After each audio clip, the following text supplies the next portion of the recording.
Hey everyone, welcome to West Coast Muscle Saws. I'm going to show you a chainsaw hack here.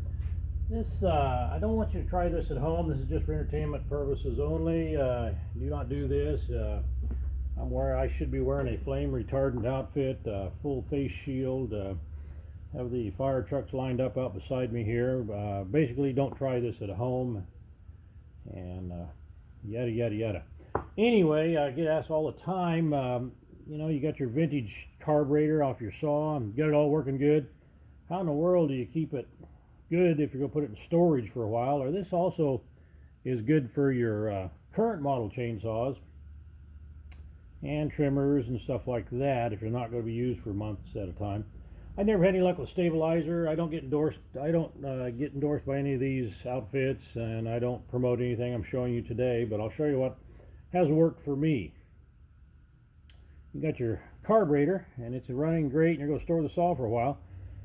What I do is get me some, outside of course, don't do this in the shop, Moto Mix. There's several outfits to make it. Like I said, I don't get endorsed for any of these. Several good quality ones. I know this brand, X Steel or X Husqvarna, has these available. And what they are is 93 octane, and in the can they're usually, they say on them, good for 5 years, unopened, and in your unit 2 years.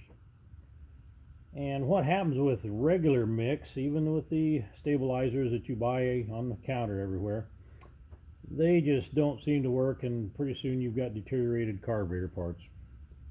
Without getting into a big email fiasco, with guys, this, that, and the other, their remedies. This is what works for me.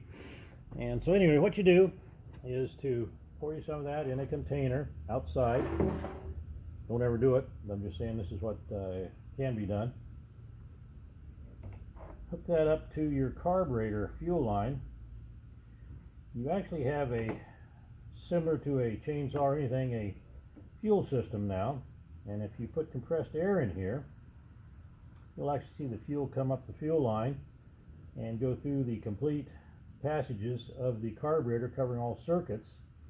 And once it does that, stop the airflow, and you've got the carburetor treated for, we hope for up for 2 years.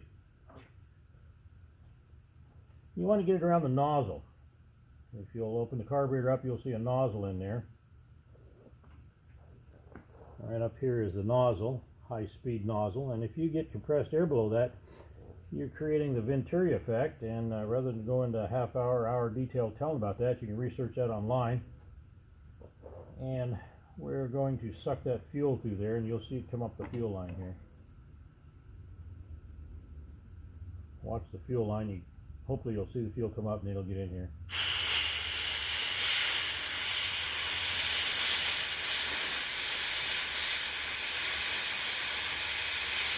Okay, it's in the carburetor now. There it is fogging. You can see it fogging down over there. You just completed the circuit. You've coated those key components inside there with some really good stuff that will last a couple years. Anyways, never try this at home. Don't do it at all. Full face shield, mask, fire trucks lined up around you, and call the fire department before you do it.